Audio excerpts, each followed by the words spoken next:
Clarity in life बहुत important है। क्यों? क्योंकि हमारी लाइफ क्या है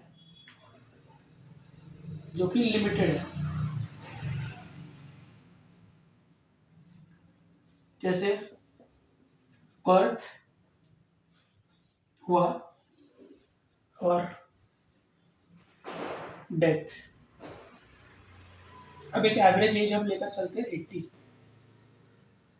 लकी रहे, हमारे हैबिट्स अच्छे रहे, सराउंडिंग अच्छी रहे, एनवायरनमेंट अच्छा रहा, तो एक 80 हम लेके चलते हैं। दिमाग सही है, बॉडी सही है, हाथ पैर सब अच्छे चल रहे हैं। 40 मिडिल एज, 30 20 की एज, 10 की एज, 5 की एज, 50 60 70। अब देखा जाए, पहले के ज़माने में हम लोग वर्क जो है थोड़ा जल्दी शुरू करते थे। और जाइए यहाँ से, और एक रिटायरमेंट की एज ये हम लेके चलते हैं एवरेज। ये जो है ये हमारा वर्किंग एज हो गया। ठीक है, हमारी जो बचपना था वो अच्छा है। रिटायरमेंट अगर आपका प्लान किया हुआ है तो वो अच्छा है। मेरा पर्पस ये है कि जब हम रिटायरमेंट की एज में हो, ओल्ड एज में हो, तो हमें कोई चीज़ का गिल्ट या रिग्रेट नहीं होना चाहिए लाइफ में। वरना मतलब क्या है, अगर हमें गिल्ट रिग्रेट है हमारे एज के लास्ट फेज में, तो आपकी लाइफ क्या जी आपने। अब ये जो इम्पोर्टेंट एज है हमारी, इसमें अधिकतर टाइम हम कहाँ देते हैं? जॉब पे या बिजनेस में। दिन में 9 से 10 11 12 घंटे तो हम काम करते हैं ना, बस वो। तो मैं चाहता हूँ कि हमें इतनी क्लैरिटी हो कि जब हम लाइफ के इतने बड़े टाइम स्पैन को अपना क्रूशियल एनर्जी देने वाले हैं लाइफ की, टीन से एडल्टहुड, मिड एडल्ट, यहाँ पे हमारी बॉडी और माइंड हमारा साथ देते हैं।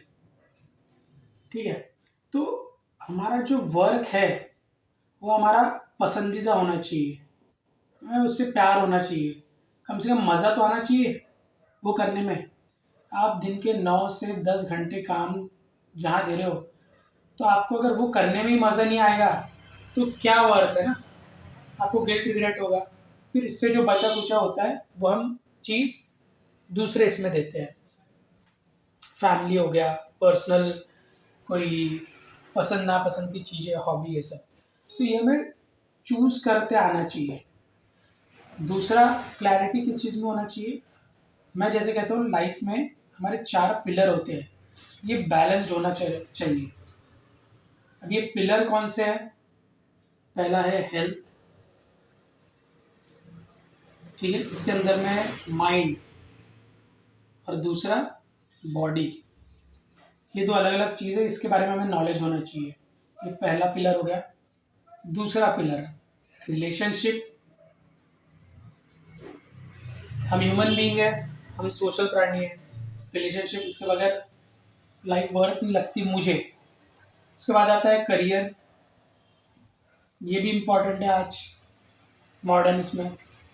आखिरी आता है फाइनेंस।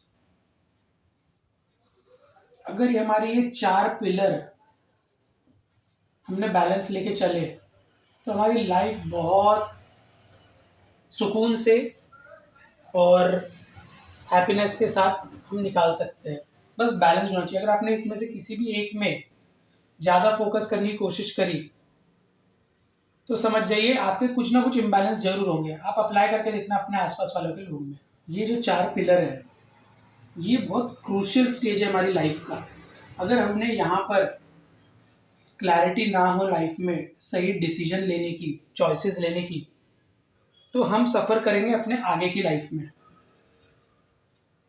तो यही जो 4 चीज़ें हैं, इसके ऊपर में मैं एक वर्कशॉप लेने वाला हूँ, जिसमें जो इस एज ग्रुप में आते हैं 18 के ऊपर, और ठीक है जो अभी कॉलेज में हो गया, कॉलेज के बाद में जॉब में हो गए, जॉब के बाद जिनकी शादी पेरेंटिंग फेज में जा रहे होंगे, वो सब लोग इस वर्कशॉप को कर सकते हैं, क्योंकि हमें कहीं ना कहीं प्रॉब्लम्स कहाँ मोस्टली फेस करने मिलती है, हमारे हेल्थ में, जो कि माइंड से रिलेटेड हो सकती है या किसी को फिजिकल लेवल पे हो सकती है।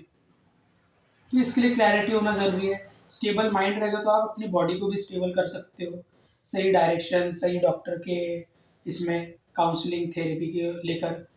दूसरा, रिलेशनशिप।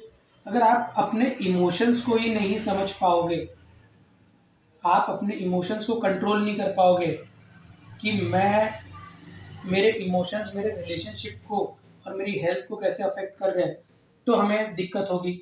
दूसरा, करियर हम गलत ले लेते हैं दोस्तों को देखकर, प्रेशर में आके, वो इम्पोर्टेंट है। जॉब में अगर है तो जॉब में आप उस जॉब के काबिल हो कि नहीं हो, या आप मजबूरी में काम कर रहे हो, ये डिस्कस करेंगे। और मेन है फाइनेंस, ये आज की डेट में सबको चाहिए स्टेबल।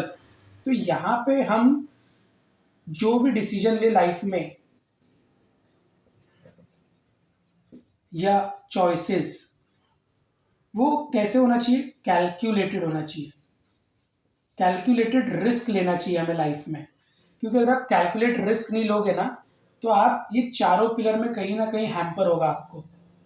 तो कैलकुलेटेड रिस्क से क्या होगा, आप डैमेज को कंट्रोल कर पाओगे और आपको पता चलेगा, है ना, आप कॉन्शियसली जियो।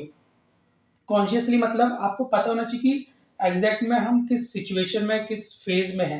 तो अगर हम कोई प्रॉब्लम में है, हमने एक डिसीजन लिया हुआ है और वो डिसीजन हमें दिख रहा है कि यार हमारे प्रोसेस में कहीं ना कहीं हिंडर कर रहा है, तो हमें पता होना चाहिए कि हमें कहाँ रुकना है, हॉल्ट करना है, या हमें हमारे डिसीजंस को चेंज करने का टाइम आ गया है।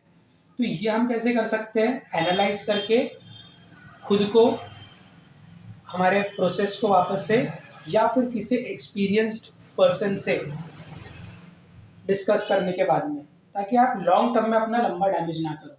तो मेरा मेन पर्पस ये है साथ में कि क्लैरिटी आपको हो और आप कॉन्शियसली जियो।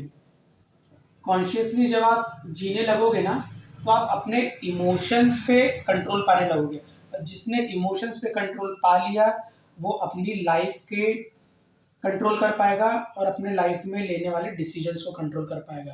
तो आपने डिसीजंस को कंट्रोल कर लिया, तो लाइफ में आप चीज़ें प्लान कर पाओगे प्रॉपरली।